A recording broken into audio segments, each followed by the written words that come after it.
Bem, nós temos a honra de receber uma vez mais nos nossos estúdios o deputado Arlindo Quinalha, do PT.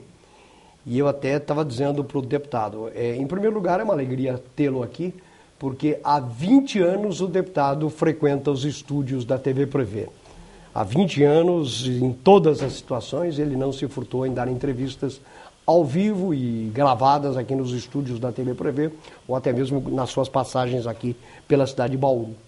E hoje é um dia significativo para nós, porque a TV Prevê na última segunda-feira fez 20 anos, e o deputado que vem aqui, ele vem num momento de turbulência do seu partido, um momento de turbulência deste país, e eu até brinquei com ele, falei, o senhor é corajoso, o deputado, vir num instante em que o seu partido tem uma série de desgastes.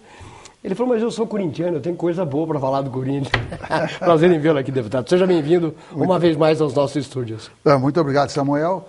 Eu só tenho a te agradecer pela oportunidade e todas as vezes que aqui estive eu sempre fui tratado com respeito e, portanto, é meu dever, como um representante eleito, prestar contas. Então, estou aqui naturalmente à vontade para a gente fazer aqui um diálogo que seja útil naturalmente também. Bom, o deputado é médico e para está... os telespectadores, né? É médico e está na política há muitos anos. Quantos mandatos o senhor tem, deputado? Este mandato eu vou completar o 6º mandato de deputado federal. Eu tive um de estadual. Um estadual. E inclusive, o deputado Arlindo Quinalha foi presidente da Câmara Federal. Deputado, claro que é uma alegria tê-lo aqui, mas eu queria saber, o senhor andou se ausentando aqui de Bauru nos últimos tempos e o senhor aumentou o tempo de passagem aqui na cidade, aqui na região. O que teria acontecido que o deputado se ausentou aqui dessa cidade dessa maneira e não tem vindo com a frequência que o senhor vinha? Não, basicamente 2 motivos. Primeiro que neste último mandato, eu fui, em 2011, relator geral do orçamento. Uhum. Depois eu fui líder do governo. Depois eu fui vice-presidente da Câmara. Isso explica, em parte, eu sempre tive que me concentrar muito no meu trabalho em Brasília e não raras vezes eu ia para outros estados, inclusive o Aécio, para justificar a mais de centenas de viagens que ele fez no avião do governo indo para o Rio de Janeiro, que parece que é a terra natal dele, é uma brincadeira, todo mundo sabe que é Minas Gerais. Eu fui lá a convite do governador então de Minas, o Anastasia, e ele fala, não, o avião serviu inclusive para o deputado Arlindo Quinalha. Então, ele, para dar uma explicação, ele me usou, mas de alguma maneira ele me concedeu autoridade, né? Tipo, se até o Arlindo usa, por que não eu, né? Mas então é isso, eu trabalhei muito em Brasília, muito também em função de tarefas. A segunda coisa é que a gente acaba tendo uma agenda de demanda. Então você é convidado para muitas atividades. E aí, dependendo também da política local, no caso Bauru, às vezes também o pessoal envolvido ou na administração, em outras tarefas, já não se fazia tanta reunião quanto se fazia no passado. Mas é basicamente isso. Bom, deputado... Mas claro, eu venho, de vez em quando eu venho. Claro que hoje nós vivemos em Brasília um momento atípico da cidade. Claro que Brasília sempre foi muito tumultuada, uma cidade que tem sempre problemas de toda sorte, política, em assuntos prós e contras, mas hoje nós estamos com uma efervescência muito mais acentuada naquela cidade. Vamos falar um pouquinho, começar pela Câmara Federal, onde o senhor está há muitos anos como deputado, o senhor foi presidente da Câmara Federal, e eu queria que o senhor dissesse sobre o atual momento daquela casa, onde o presidente é acusado de ter recebido propina, no caso da Petrobras, e está aí com muitos deputados querendo a sua cassação. Como é que o senhor vê este episódio? Como é que o senhor analisa esse fato? Não, primeiro é lamentável você ter o presidente da Câmara envolvido numa denúncia, e especialmente com os documentos que o Ministério Público da Suíça levantou, enviou para o Brasil, via Ministério da Justiça, chegou ao Ministério Público Brasileiro, Ministério Público Federal. Segundo, o próprio Ministério Público no Brasil e a Polícia Federal, na sua investigação, ao ouvir os chamados delatores, aqueles que foram flagrados em atos de corrupção, eles então citam o Eduardo Cunha, presidente da Câmara. Então, a situação dele é muito difícil. Claro que é próprio do Poder Judiciário, enfim, da Justiça, quem é acusado tem o direito de defesa, porém, ele que vinha assim, sendo cortejado pela oposição, porque a oposição fingia que não percebia os problemas e se associou a ele na tentativa de fazer impeachment. Mas chegou no momento que o PSDB, especialmente nessa semana agora, pela segunda vez fez a ruptura com ele. Chama atenção, segunda vez, porque já tinha rompido antes, mas o que acontecia? Era aquela história, você briga de dia e se encontra à noite. Mas agora, aparentemente, o PSDB, de fato, teria decidido, digamos, se separar do Eduardo Cunha. Muito provavelmente, porque deve ter pesquisa interna, onde todo mundo percebia esse jogo duplo de indignação seletiva contra a presidente Dilma, que não tem nenhuma acusação, impeachment.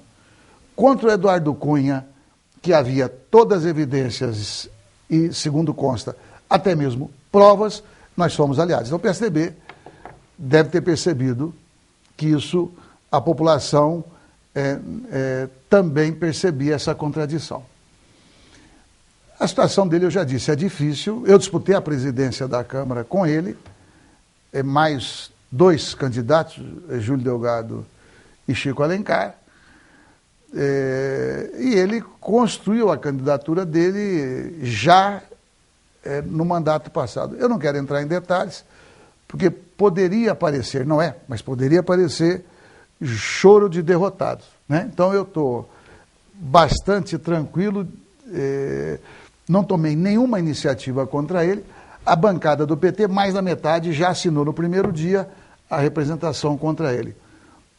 O PT não assinou, exatamente porque no momento em que a oposição o utilizava para fazer o impeachment, nós tivemos que ter essa cautela, porque faz praticamente um ano que vem esse namoro da oposição com ele, noivaram, casaram, e agora é uma separação que eu tenho dúvida se é amigável ou não. De qualquer forma, depois que a votação de impeachment, aliás, de deputado submetido ao Conselho de Ética em plenário, quando é votação aberta, nenhum parlamentar escapou da cassação. Então, é preciso aguardar ter o trâmite no Conselho de Ética. Ele pode recorrer à Comissão de Constituição e Justiça. Ele tem na presidência da Comissão de Constituição e Justiça um aliado dele, ele fez o presidente da comissão. Então, ele está demonstrando, ele está jogando com todas as armas disponíveis para sobreviver politicamente. Eu acho muito difícil, para não dizer impossível. O senhor acha que o próprio partido, o seu partido, vai tomar uma posição oficial? Não, com certeza. Não, com certeza. Isso vai depender do relator? Não. Vai depender, primeiro, das provas que tiverem contra ele e se ele tiver alguma justificativa, o que até agora ele não apresentou. A justificativa que ele apresentou de exportação de carne enlatada para a África, evidentemente, não convenceu ninguém. Mas nós não podemos fazer uma pré-condenação. Nós estamos fazendo uma análise. Então, ele vai ter o direito de defesa, isso é sagrado. Agora, não há hipótese do PT poupar. O PT não poupou André Vargas, que era do PT, onde o que havia contra ele era o fato de ter viajado no avião de um empresário. Não havia nenhuma prova. E nós o caçamos. Então, se nós tivemos esse rigor com André Vargas, que então era vice-presidente da Câmara, e foi quando ele foi cassado, eu acabei eleito vice-presidente da Câmara na vaga dele. Então, não há comiseração ali, não tem... por mais que você tenha amizade ou companheirismo... É complicado a manutenção, né? Não. Aí é o limite do decoro parlamentar. Porque já há uma desconfiança geral, ampla e quase restrita quanto o mundo da política. Então, aí cada um que votar a favor dele estará se caçando se ele não arrumar uma defesa adequada. Deputado, por outro lado, nós sabemos que esse assunto está enchendo a paciência do brasileiro e acho que a produção legislativa também deu uma diminuída, porque na Câmara, claro que tem outros assuntos tramitando, mas ficam relegados. O senhor não vê mais ou menos este momento? É pior do que isso, porque a produção legislativa ela tem colocado mais dificuldades para a economia do país, porque ele se colocou, o presidente da Câmara, como adversário político. E a partir daí, você já deve ter comentado, inclusive, noticiado, inclusive da chamada pauta bomba, que é tudo aquilo que vai no sentido de agravar as dificuldades financeiras do país. Então, se não tivesse produzido, teria sido menos ruim. Então, produziu pauta bomba, produziu retrocessos, nós tivemos a oportunidade de debater mais uma vez a reforma política, que é algo relevante. Eu, quando presidente, pautei a reforma política. Bom, mas o Eduardo Cunha, o presidente, entrou defendendo a posição do PMDB, que era fazer o distritão. Ele tentou colocar na Constituição brasileira, que nunca teve, financiamento privado de campanha. Ele estava tentando fazer uma contra-reforma, na nossa opinião. Bom, aí você vem, por exemplo, agora foi aprovado a redução da maioridade penal. Bom, na verdade, os crimes cometidos pelos menores, no que diz respeito a assassinato, estupro, está em torno de 1%. Entretanto, eles são 30% ou mais por cento das vítimas dos crimes violentos. Então, responsabilizar o menor é uma estupidez. E é claro que quando você conta pelo noticiário, um menor com 17 anos, estou falando de um caso de Brasília, real, antes de completar 18 anos, apenas 2 dias faltando, ele filmou o assassinato que ele praticou contra a ex-namorada dele. Bom, isso causa indignação em qualquer um. Então, não se trata, portanto, de dizer, não, esse é um santo, esse não deve, esse é apenas um coitado. Não é nada disto.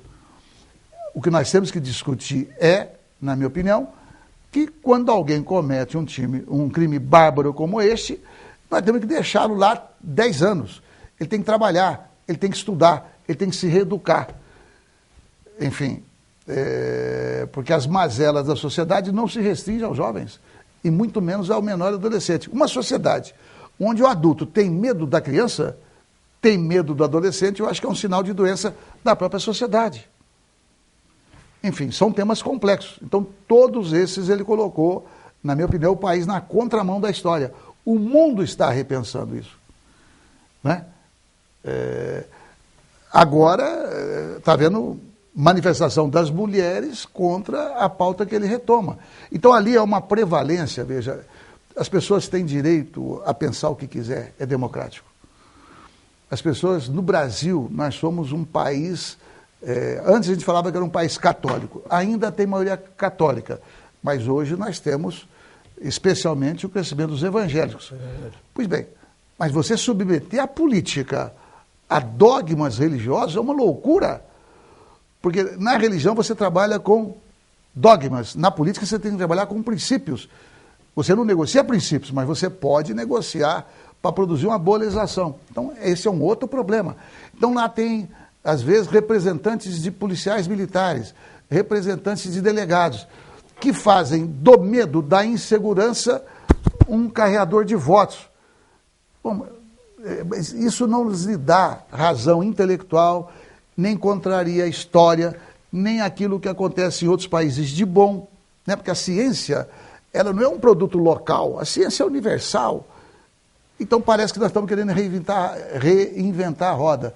O Senado, nesse aspecto, está melhor do que a Câmara, lamentavelmente, o que é também uma novidade. Sempre a Câmara foi melhor. Os telespectadores estão mandando para cá algumas perguntas e nós vamos repassar, até porque temos coisas bastante próximas aqui na nossa pauta. O Luiz Carlos da Bela Vista, ele diz: deputado, os senhores do PT dizem que o pessoal que pede o impeachment da presidente são golpistas. O senhor considera Hélio Bicudo, um dos fundadores ou próximo da fundação do PT, golpista também? Lamentavelmente, em que pese o passado do Hélio Bicudo, com quem eu tenho amizade, mas eu quero informar os telespectadores, e você também, que ele tem 5 filhos. A maioria dos seus filhos está contra o que o pai está fazendo. Eu quero relatar isso porque é dramático. Ele pediu impeachment e eu diria, é mais dramático os próprios filhos fazerem um julgamento dizendo, nosso pai, um filho deu declarações, é só você pesquisar. Ele está adorando voltar à ribalta, crítica pesada. Mas tem uma filha dele que acompanha e endossa o que ele está fazendo. Eu falei que a maioria dos filhos. Mas os dedos das mãos, a gente sempre ouve isso no ditado popular. Os 5 dedos das mãos são diferentes. Mas quem sou eu para julgá-lo se os próprios filhos, em maioria, se tivesse uma Assembleia Democrática, ele estaria sendo condenado dentro de casa? Eu acho que isso fala por si. Mas o senhor não respondeu.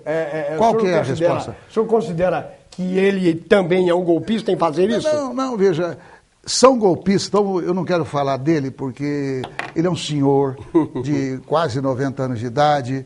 Eu não me incomoda. Foi deputado com o senhor? Foi deputado comigo, ele foi vice-prefeito, quando podia ter sido eu ou Paulo Teixeira, nós retiramos para ele. Eu já disse, eu tenho amizade com ele, respeito a trajetória dele, porém, eu considero o erro. Ele não é um sujeito de direita, um sujeito que nunca prezou a democracia, ele é apenas o erro. Mas eu quero falar então daqueles que são golpistas.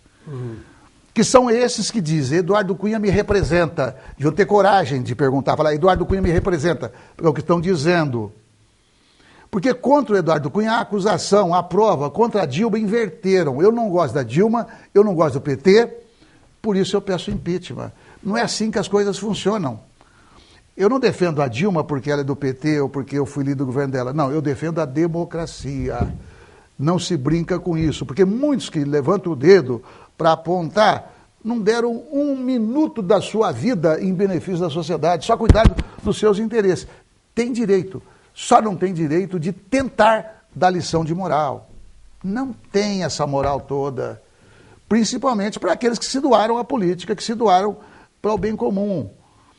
Então a diferença é esta, é previsto na Constituição? É. Agora tem que dizer qual é o fato para pedir impeachment.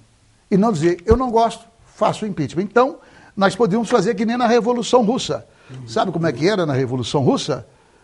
Havia o Soviet, havia uma revolução armada, um tanto matou outro tanto, e depois falou, nós vamos revogar o poder, todo o poder ao Soviet. Para mim, sem problema. Sem problema. O dia que nós estabelecemos na sociedade, eu não gosto do prefeito, vamos tirar, eu não gosto do deputado, vamos tirar, eu estou dentro. Mas não mudem a regra oportunisticamente só para atender os seus interesses. Deputado, o Reginaldo da Vila São Paulo diz, na sua opinião, que benefícios trouxeram para o Brasil as obras que o governo federal financiou em Cuba, Venezuela, Angola e outros países? Ele é de Bauru? Bauru. Ele poderia ter perguntado qual é o benefício que trouxe para Bauru. Era mais razoável. Para Bauru vieram 4 bilhões de reais. Eu quero devolver a pergunta. Está desafiado a mostrar qual foi o governo federal que trouxe um percentual razoável desse valor. Ok? Ele faz um discurso ideológico, por ignorância. Por que é por ignorância? Os Estados Unidos da América, que é o maior império da história da humanidade, ele não coloca a montadora do Brasil? Ele não faz obras da África? Ele não investe na Europa? Ele não investe no Japão? Por que é que cada país que tiver poder tem que fazer isso?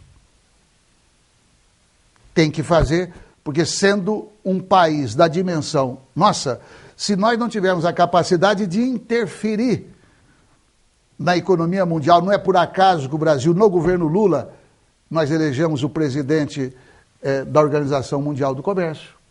Não é por acaso que nós reelegemos o nosso representante brasileiro como o diretor-geral da FAO.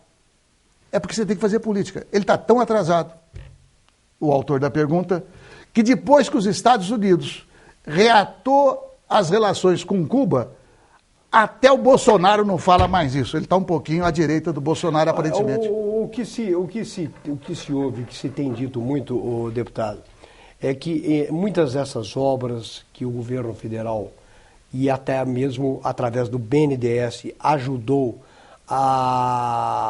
em recursos para financiamentos esses que foram aí muito contestados, é de que esses recursos deste país voltariam para muitos beneficiários que estavam aí usufruindo dessa situação em função dessas obras que foram feitas nesse país. Isso, essa é a famosa análise persecutória. Uhum. Porque a pessoa tem que combater a leviandade na sociedade. Uma das melhores maneiras de combater a leviandade é não ser leviano. Porque você trabalhar dessa forma especulativa, que o investimento lá é para alguém roubar aqui, prova o que está falando. Prova o que está falando. É simples assim. Não é verdade? Porque, veja, quando houve investimento lá em Cuba, não foi do dinheiro doado pelo BNDES para a Odebrecht. Foi empréstimo. Bom, eu acho que o benefício dado pelo BNDES ao longo da história às empresas é abusivo. Por quê? Eles pegam dinheiro emprestado a juros de 1,5%, quando o Tesouro capta esse recurso a juros de 14%. Então, é um subsídio que o conjunto da sociedade paga para quem já tem muito dinheiro. Esse debate vale a pena. Mas não com viés ideológico, não acusando que isso é para beneficiar esse ou aquele. Se alguém tem alguma informação, denuncie e prova. Eu, quando denunciei o escândalo do Civan, fui eu que denunciei. Está no livro do Fernando Henrique Cardoso, para quem não lê. Eu denunciei e provei que era um escândalo de 3,5 bilhões de dólares. 3,5 bilhões de dólares. No meu primeiro mandato, com 2 meses de mandato, eu fui recebido pelo então presidente Fernando Henrique Cardoso. Eu mostrei, provei a acusação que eu fazia. Então eu só admito, eu sou do tempo onde quem fazia carta anônima não presta. Então quem fala e não prova, não precisa completar a frase. Então não é assim que as coisas têm que ser tratadas. Como homem público e como parlamentar, o senhor que está vendo, nós estamos falando sobre um tema que foi levantado por um telespectador. Qual é a sua opinião? Ao invés de estarmos financiando e empresas brasileiras construindo e pegando esses recursos para construir fora do Brasil, nós temos alguns problemas mais sérios e que poderiam ter sido feitos, na minha opinião agora, que esse dinheiro foi mal aplicado porque nós estamos com estradas, com rodovias lamentáveis. E nós poderíamos ter usado melhor o dinheiro. Aí sim cabe o debate, é minha opinião. Claro, aqui no país. Sempre cabe o debate, vou te dar a minha opinião também. Quando houve o furacão Katrina nos Estados Unidos, na sua opinião, a população daquela cidade, daquele estado foi bem atendida? Você sabe que não foi. Mas nem o presidente foi lá no dia. Não é só o presidente não tem, você tem razão. Mas você já percebeu onde eu quero chegar. Não foi. Ninguém tem mais dinheiro que os Estados Unidos. E por que é que eles aplicam fora? Porque aplicando fora vai dar mais dinheiro para você aplicar dentro. Então, é um discurso demagógico, falar, olha, aqui está faltando tal coisa, sempre vai estar faltando. Agora, quando você faz investimento fora, você está abrindo mercado. Vamos ver as consequências daquele investimento. Então, o Brasil, ele não é um país eco, ele era, do ponto de vista das relações externas.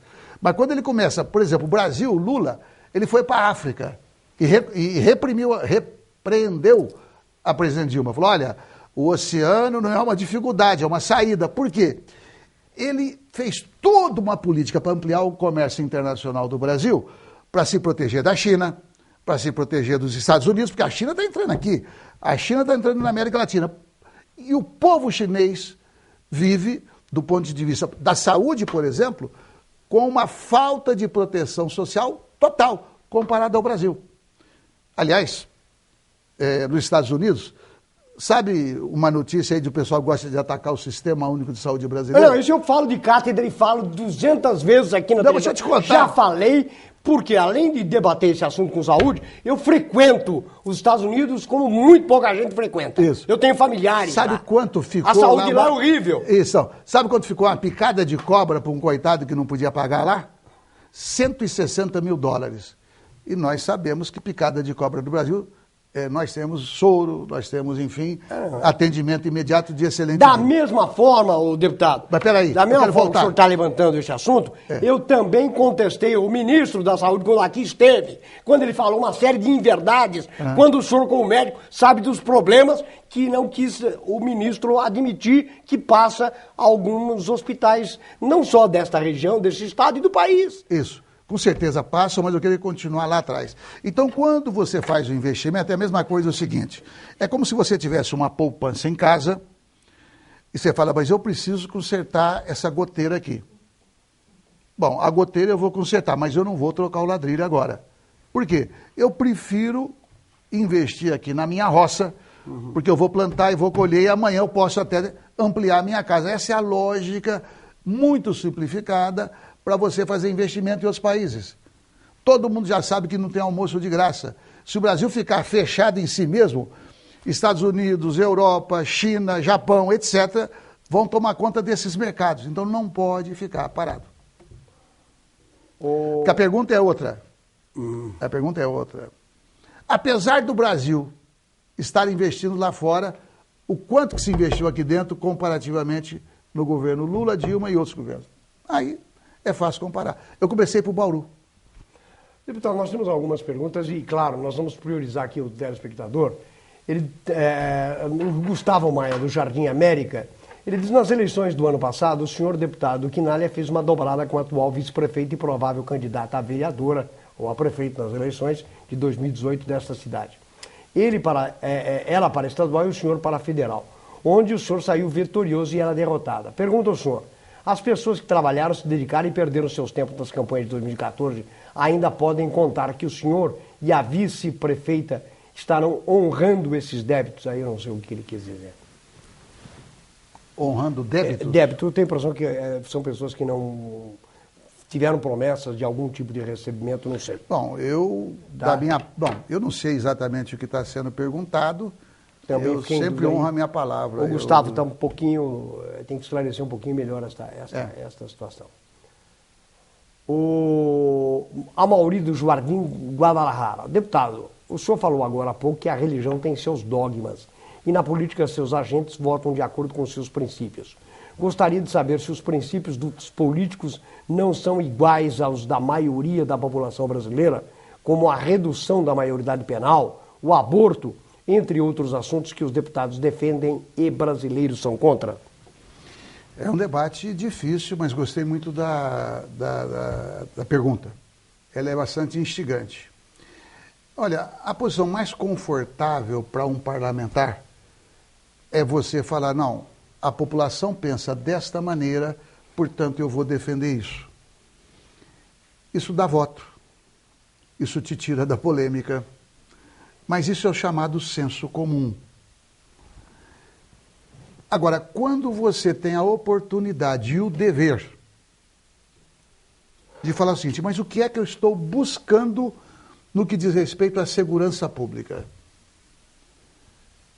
Reduzir a maioridade para poder punir, o que eu vou acrescentar de bom para a sociedade? O que eu não quero, nem para mim, nem para ninguém, pelo óbvio, é que tenha alguém da família assassinado, é que tenha um amigo assassinado, é que tenha qualquer um assassinado. Este é o foco. E eu tenho certeza que ele concorda comigo. Pois bem, qual é o melhor caminho para impedir o assassinato em primeiríssimo lugar? Eu estou falando do assassinato, que nada mais grave. E depois é que vem as punições. Então, qual que é o que apontam tanto no Brasil quanto fora do Brasil? Eu já mencionei aqui um dado. A maior parte dos crimes, 98% pelo menos, dos crimes violentos no Brasil, são cometidos pelos os adultos. A pergunta então é a seguinte: o que é que vai resolver esses 98% de violência se você agravar a pena antecipando a maioridade para o menor? Eu não estou defendendo aqui que ele não deva sofrer nenhum tipo de sanção. Vou dizer o que eu defendo. Eu sou radicalmente contra essa história de que alguém que comete um crime aos 21 anos está livre. Eu sou contra. Então, por exemplo, matou. Vamos pegar os juristas, vamos pegar quem tem experiência mais do que a gente. Eu sou médico, do que a gente tem. Assim, ele vai ficar internado obrigatoriamente 10 anos. Então, ele vai. Então, aí você vai estar antecipando para ele a punição, dizendo, olha, se você fizer, você vai sofrer esse tipo de sanção. Porque ao igualar o adolescente, que não é santo, com o adulto, aí você pode, e aí é a consequência, ele vai para dentro de uma cadeia. A gente não pode generalizar tanto, mas é público e notório que dentro da cadeia há muita violência. E aí a pergunta que se faz, quando ele sair, ele vai sair melhor ou pior? Nesse debate nós corremos o risco de chegar a fazer, então, só matando. Aí é defender a pena de morte. E eu quero voltar, então, na questão da religião. Como é que se explica que pastores e outros agentes, digamos, da religião trabalhem apenas com a punição e jamais com o perdão? No púlpito falo do perdão para trazer mais gente para as igrejas, mas na hora que você vai aplicar a legislação, você só quer punir? Então, não é um debate fácil, mas eu estou aqui, assim, procurando dizer o seguinte: não basta a gente querer apenas acompanhar a maioria. Eu vou provar agora para vocês. Hitler teve maioria, Mussolini teve maioria, aquilo não era bom. Então, eu não sou dono da verdade, mas nós precisamos, então, elaborar mais e melhor para ter uma sociedade mais justa, mais equilibrada. Finalizo. Nos Estados Unidos, onde se pune criança, a violência é infinitamente maior do que, por exemplo, países nórdicos, que têm uma estrutura social melhor, onde a ganância ela é contida, onde os ricos pagam mais imposto de renda, e assim sucessivamente. É um debate muito difícil, mas eu quero parabenizar pela pergunta. Nós temos muitas perguntas, deputado. Antes de voltar aqui aos nossos telespectadores, vou colocar uma pergunta aqui da pauta.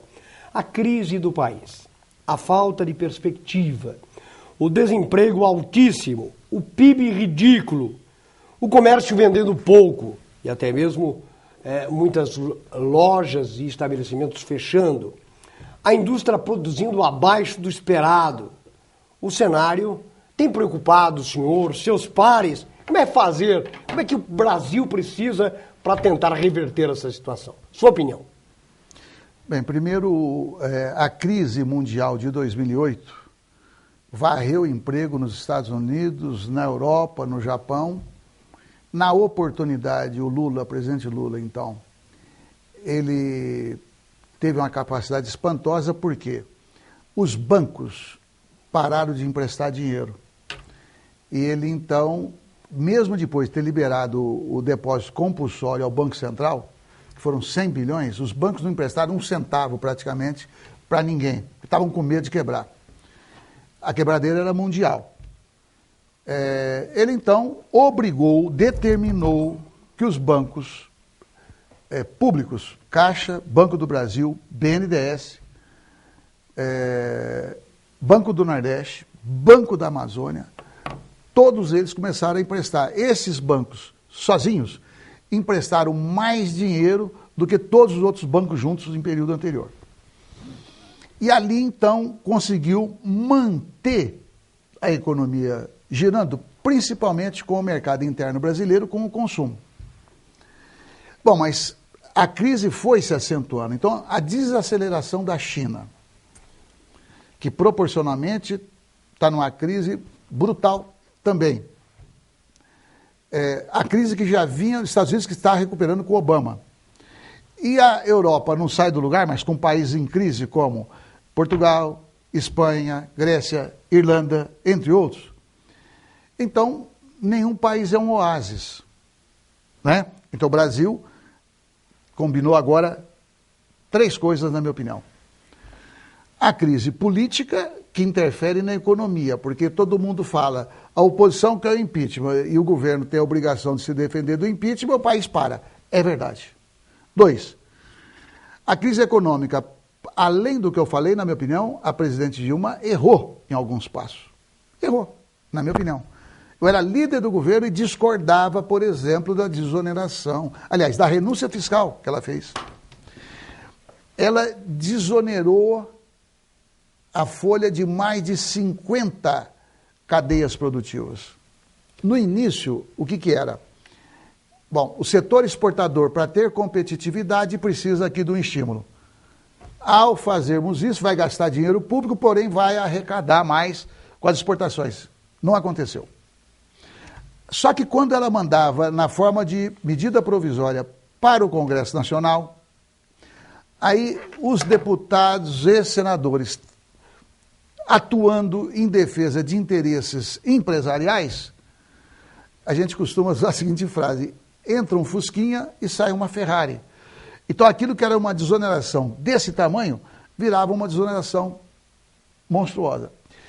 E isso foi agravando a necessidade do aporte do Tesouro Nacional colocar dinheiro, por exemplo, na Seguridade Social. Então, outra coisa que ela fez, para poder manter a economia girando, ela segurou o preço do combustível. Então tem muita gente que reclama, com razão, né?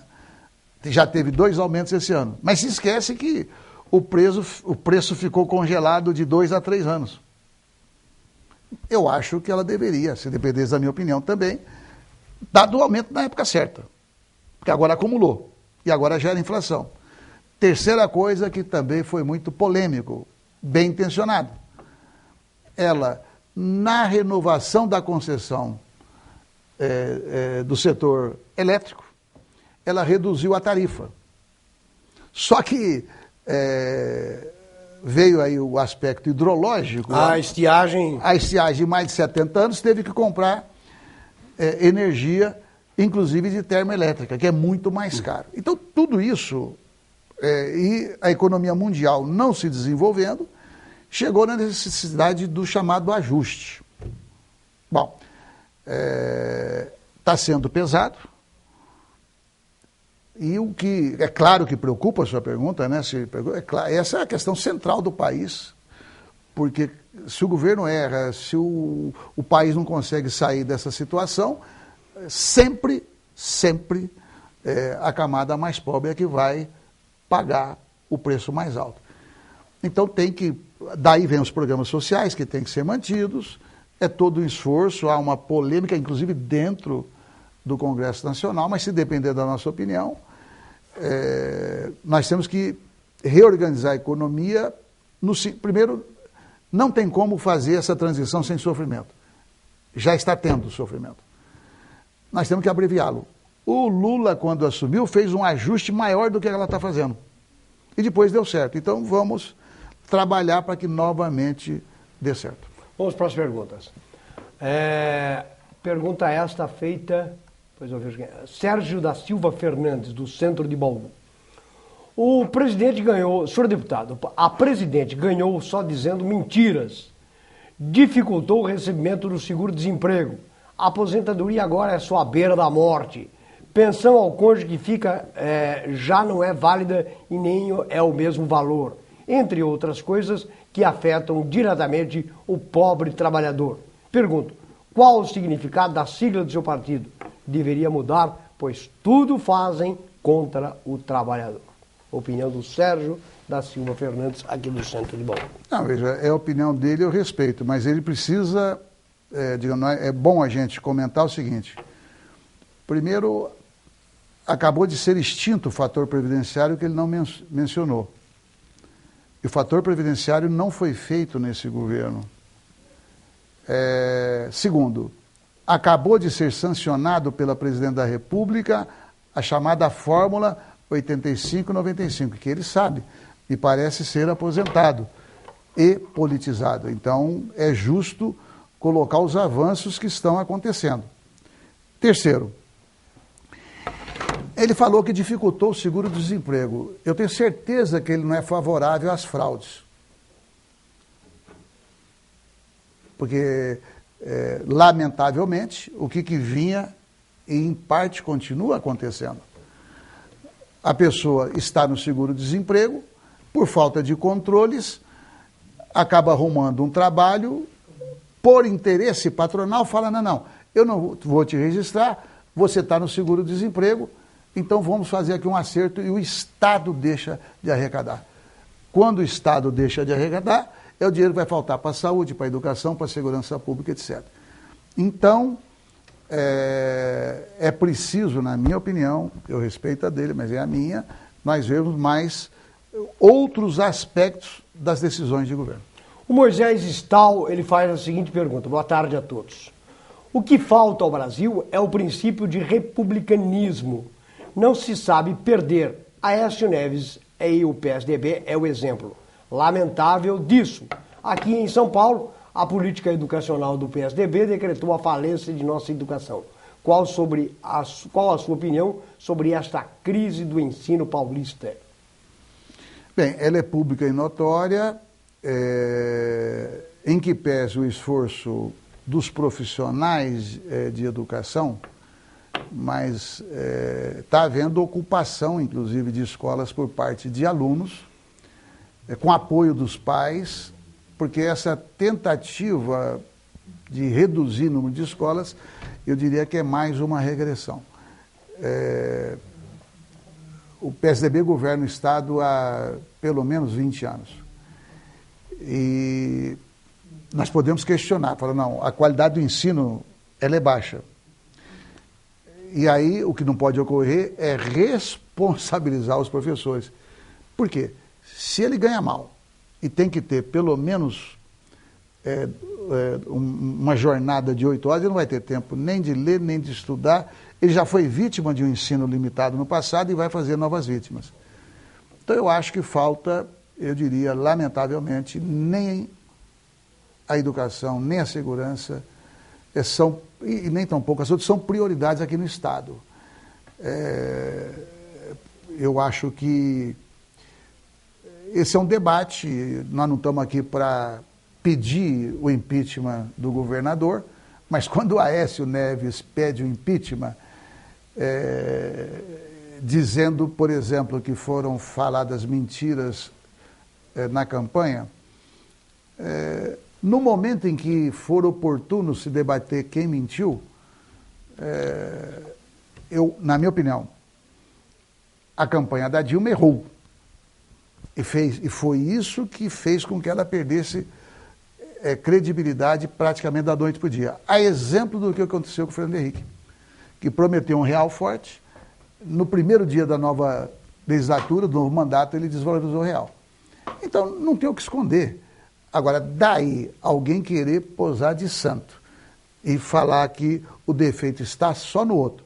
E querer fazer o impeachment, tentar anular todas as eleições, e foi ridículo. O próprio ministro, que foi indicado pelo PSDB, que dizem ser relacionado com o PSDB, mas eu acho que ele pensa maior, ele falou, vem cá, mas anular só a eleição presidencial, porque a primeira ação foi essa, anular a eleição presidencial numa ação no Tribunal Superior Eleitoral. E por que não também dos governadores, dos deputados federais, senadores e deputados estaduais? Então foi uma proposta ridícula, mas aconteceu.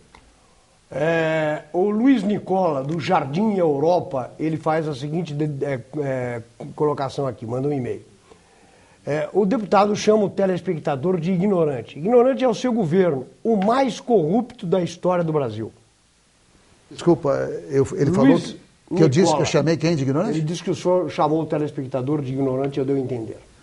Não, era uma pergunta específica quando, eu não me lembro qual foi, mas me pareceu que era com referência à aplicação de recursos.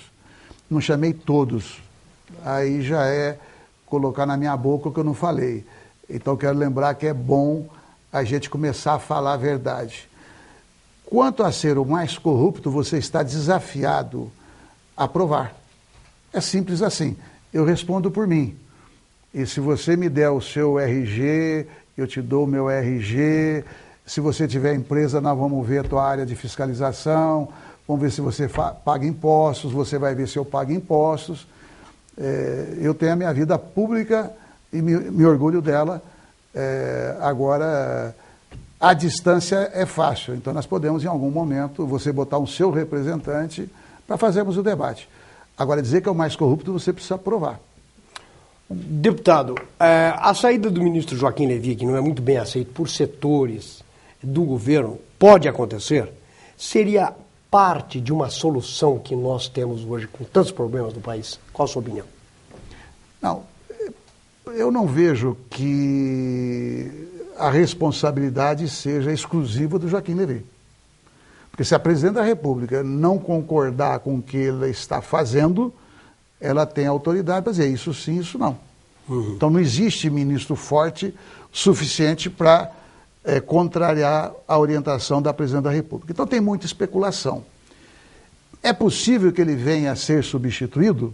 É possível. Mas não vai ser, digamos, porque ele fez algo diferente do que o governo queira ou quis que fosse feito. Onde que ele pode ser substituído, na minha opinião? É porque se ele, tendo todas as oportunidades, então, uma coisa importante, manter grau de investimento. O Brasil perdeu. Não perdeu tudo, mas perdeu. A interlocução com, digamos, os atores econômicos principais, né? Porque a tensão está aumentando, porque qual é a preocupação? Você faz um ano de ajuste, mas e você não consegue, para quem não consegue vislumbrar que vai ter uma melhoria, ele fica devendo explicações, e eu acho que ele tem que dar, o governo tem que dar. Por quê? É assim que funciona no presidencialismo. Se fosse no parlamentarismo, em dado momento o governo serve, você antecipa as eleições, cai o primeiro-ministro e vê o que acontece. Foi o que aconteceu na Grécia. Agora, no presidencialismo, quem pode ser trocado é ministro. Então, essa tensão é real, por quê? Porque a situação econômica, ela tem realmente gargalos. As denúncias envolvendo familiares do ex-presidente Lula pode chegar ao ex-presidente? Primeiro precisa saber se chegou nos familiares. Porque o Globo colocou na primeira página digamos, uma correção e um pedido de desculpas, porque disseram que o filho mais novo do Lula estava citado na Operação Zelotes. Não estava. Foi o Boechat que colocou na coluna dele. Na coluna de estreia. Errou feio. Então, primeiro precisa chegar nos familiares do Lula. Tomara que não chegue. Se chegar, se eles cometeram, porventura, como qualquer cidadão, algum tipo de equívoco, delito, vão responder. Então, antes de colocar o Lula, mas essa é a questão. tentam atingir... Olha só, a Operação Zelotes, pouco falada, e quando alguém fala que o PT é o mais corrupto, ele devia dizer, por honestidade intelectual, caso tivesse, que a Operação Zelotes é infinitamente maior em termos de corrupção do que o episódio da Petrobras. Só que ali ele não tem coragem de falar, né? Ali está a Globo, né? Ali tem o Bradesco, ali tem o Gerdau. Então, este é o debate. Por que nem os meios de comunicação falam adequadamente sobre isso? Porque aí é a relação de quem é financiado e de quem financia. A Operação Zelotes está escondida. O valor dela é mais de 20 bilhões de corrupção. Como é que foi o negócio? Compraram alguns fiscais do CARF, que é um conselho, eu propus para o ministro Joaquim Levy, da tribuna da Câmara, portanto é público, que o governo deveria acabar com o CARF. Porque o que acontece? O empresário, ele é multado. Aí eles, hoje tem 500 bilhões para serem julgados no CARF. Então, o empresariado brasileiro se acostumaram com a seguinte equação cruel: dívida velha não se paga e dívida nova deixa-se envelhecer. Esta é a lógica. Deputado, nós estamos já com quase uma hora. Eu tenho duas perguntinhas que eu queria que o senhor respondesse meio rápido. Nós tivemos aí muitas defecções no seu partido. Muitas personalidades representativas deixaram o seu partido. O que significou isso? Esta debandada que nós tivemos. Inclusive aqui em Bauru. Não sei aqui em Bauru, mas não dá para caracterizar uma debandada. O que houve no estado de São Paulo, que é o pior estado nesse aspecto, e é o nosso estado, nós elegemos pouco mais de 60 prefeitos, em torno de 20 saíram. Então, não dá para tapar o sol com a peneira e nem quero. O PT está inquieto, é bom que esteja, porque nós somos os primeiros a estarmos insatisfeitos com determinados aspectos ainda não esclarecidos. O que está esclarecido já não nos agrada, né? Assim como eu defendi do Eduardo Cunha, que é meu adversário político, que ele tem o direito de defesa, qualquer um. Mas esse que acha que o nosso é mais corrupto devia explicar também por que é que o mensalão dos tucanos em Minas Gerais, que foi anterior ao nosso, não foi julgado. Não foi julgado até hoje. Então são aspectos, digamos, lamentáveis, né, que ocorrem. Deputado, eu até concordo que o senhor tem essa preocupação e essa verdade que o senhor colocou, que não foi julgado. Mas o mensalão, com tantas condenações perto do escândalo da Petrobras, virou assalto a galinheiro. Não, mas se somaram. Veja, do ponto de vista da política, primeiro que lá, ao que tudo indica, porque se acontecer algo fora que não se tem acesso, não vou ser eu que vou dizer. Quando eu digo, eu provo, né? Ali era Caixa 2. Agora juntou tudo, com esse novo episódio da Petrobras, onde a corrupção graça, onde qualquer bandido da Petrobras fala e vira verdade, mesmo se não for, é o seguinte: não, eu peguei propina, peguei inclusive na época do Fernando Henrique, começou na época do Fernando Henrique, o Barusco disse isso, mas no governo do PT aumentou, foi tudo virando verdade. Então, recuperou, no pior sentido do termo, a má fama do PT, inclusive na época do chamado mensalão. Mas isso também vai de encontro, até porque gente representativa como José Dirceu foi condenado, está preso por causa de um roubo, ou recebeu, ou do envolvimento com o assunto esse é o problema. Então, o que ocorre? Essa movimentação dentro do PT, então nós nunca perdemos deputado quando a gente estava na oposição. Ninguém nunca do PT foi comprado, vem para cá para apoiar o governo, entendeu?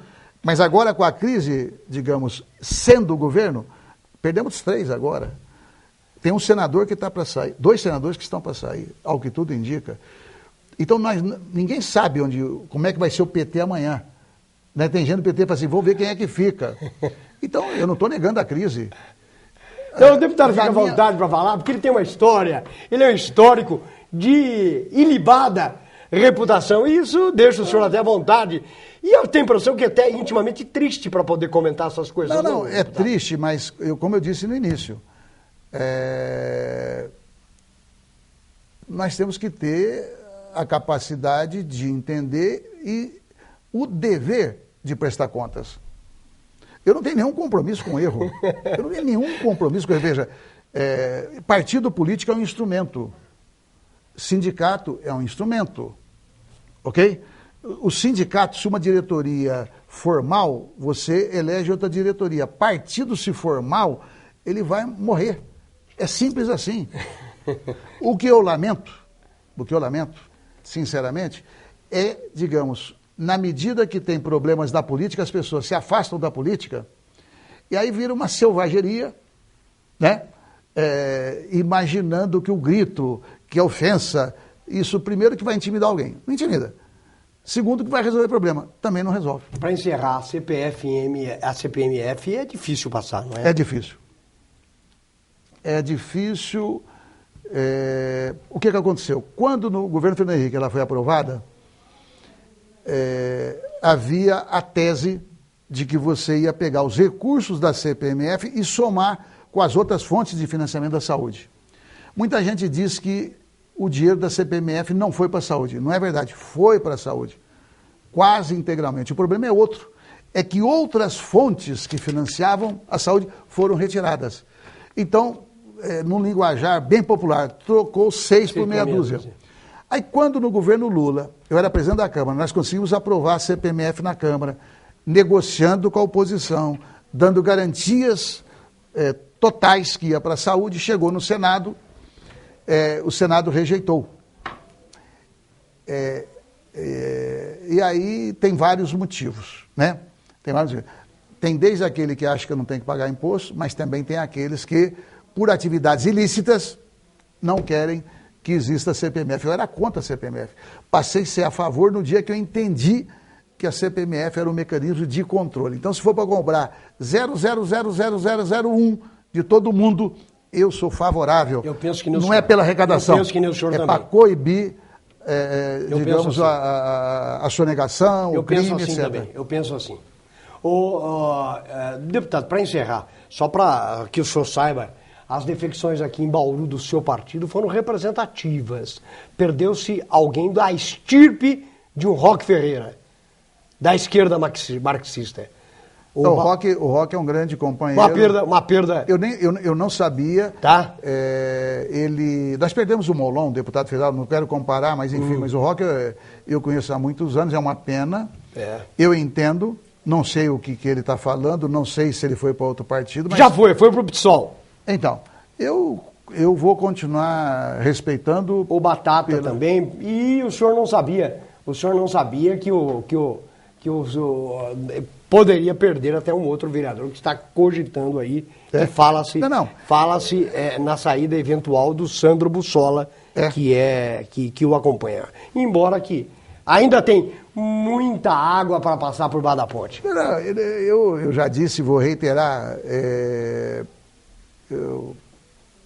faz parte de um processo difícil, complexo.